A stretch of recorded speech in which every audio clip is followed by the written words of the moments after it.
Hello everyone and welcome to Watching Time. Today we're going to discuss about Tudor brand.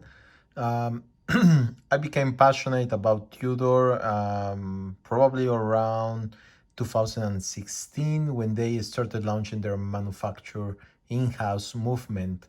And since then, I have become really passionate for several reasons about the brand. And today I wanted to discuss with you a little bit more about it, what's sticking, what's not, what they can improve, what they have been doing right, and what I think, and this is all my opinion, by the way, they should be doing better in the future.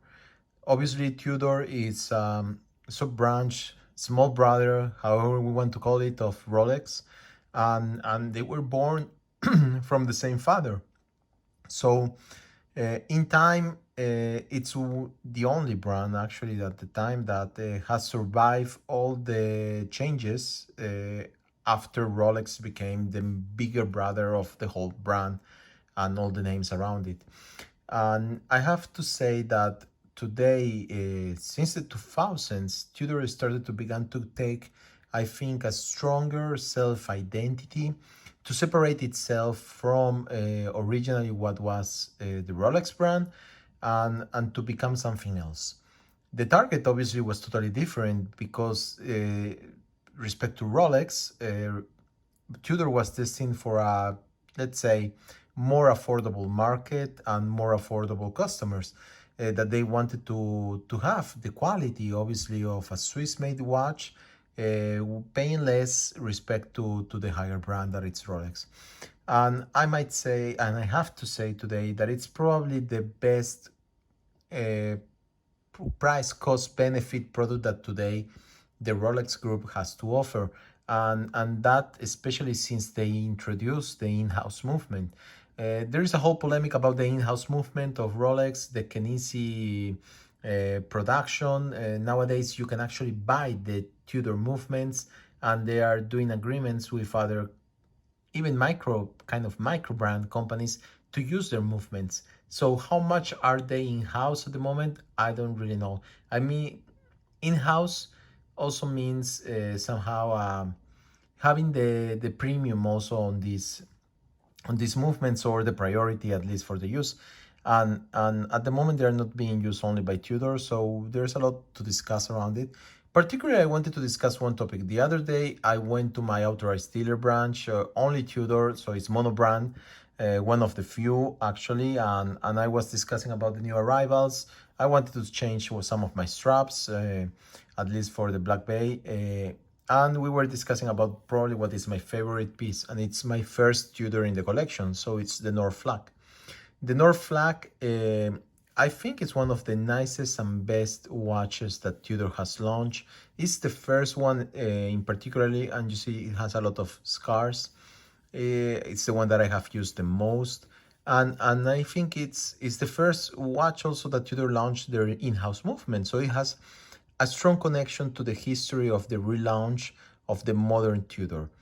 And what I learned from the authorized dealer is that they are not receiving any more Northflags, and that the Tudor has told them that it's going to be discontinued. So officially, it's not discontinued. You still find it in their website. So I find it weird if they are receiving this information. So it's probably something that we expected as fans, and we knew it was going to happen, and probably Tudor is already informing the resellers that it's going to happen. So very shortly, I think this is one of the best Tudors around. First in-house movement. I really like the design. I even like the charging meter here. And it's, if it's going to become discontinued, maybe, I think this is probably one of the models that will become more recognized in the future of Tudor. It's very unique.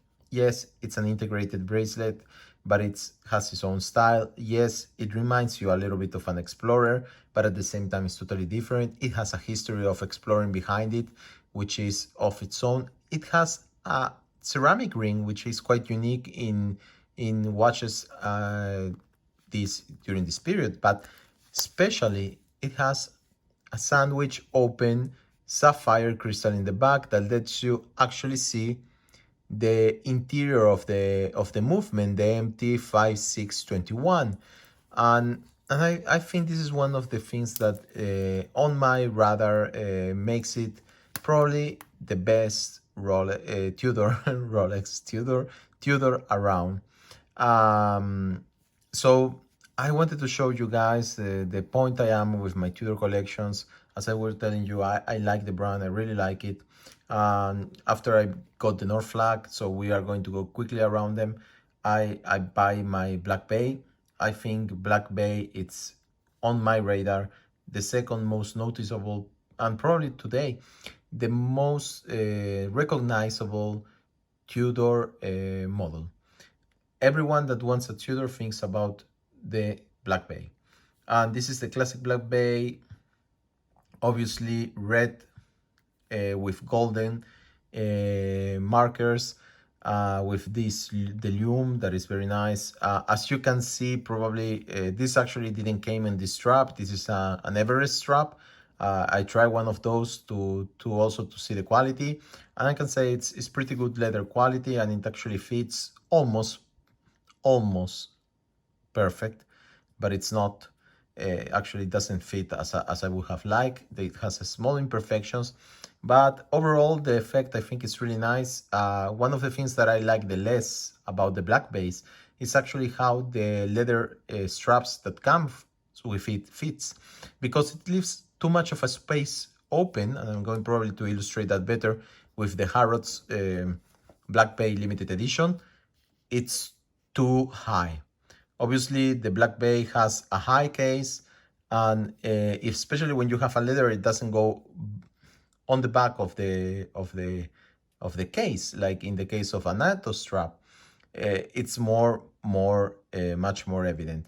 But you still can see it here in the NATO. So it's one of the points that I don't like too much about the BlackBay, but still I think it's an excellent watch. I love the green that I did with the Harrods edition. I had to have it. Obviously, this is I'm doing some publicity to a fellow YouTuber. This is the Bark and Jack strap, and I think it fits actually perfect with this color. So I changed it for the stainless steel that was original with this. So here we have another BlackBay, but it's the GMT. It has a small difference in terms of measurement. I think it's like a millimeter in terms of the height of the case.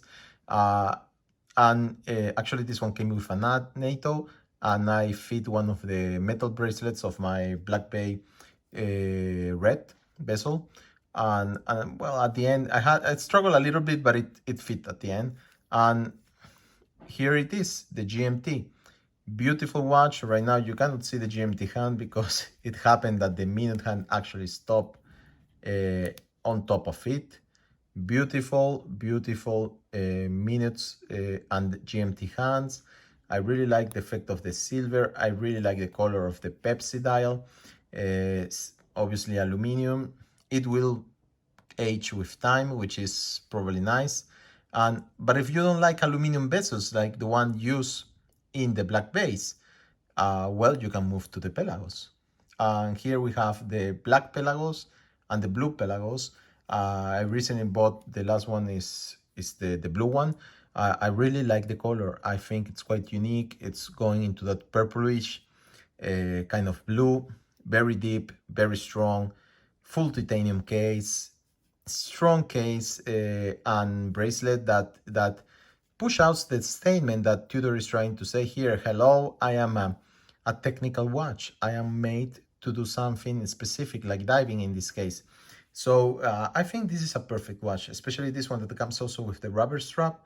The color is beautiful. It has the in-house movement. All of them have the in-house movement. Even the GMT has an in-house movement. Here we have also the BlackBay 58s. Many people talk about them. And the two versions, blue and black. Both of them are great watches. I really like them. They are much smaller than the normal BlackBay, but at least for my wrist, I think it's a little bit too small, probably. But I also love them. The colors is different. The blue is different from the Pelagos. That's perfect. And the most recent watch that I got into the collection was actually the new Tudor Royale. So I have done a specific video about this. If you want to see it, please click on it. I will probably link it at the end. And I think it's a very nice re-edition. And even here, the price point, it's much lower because it's around 2000, and you might get it with a discount somewhere. So you're going probably to spend much less for a Tudor quality watch in terms of manufacturing, design. Beautiful reminder of the 70s. Yes, it looks a little bit like an Oyster Thunderbird, or like an old Air King with the bezel. It reminds some people also of a Royal Oak or a Gerald Genta design watches, but that's okay. This is, at 70s inspired watch. It's actually inspired in the Royale model that was of Tudor in the 50s. I have not had the chance of seeing one of those to see exactly how much it's similar, but it's a beautiful bracelet. As you can see, it reminds you of a Jubilee also somehow.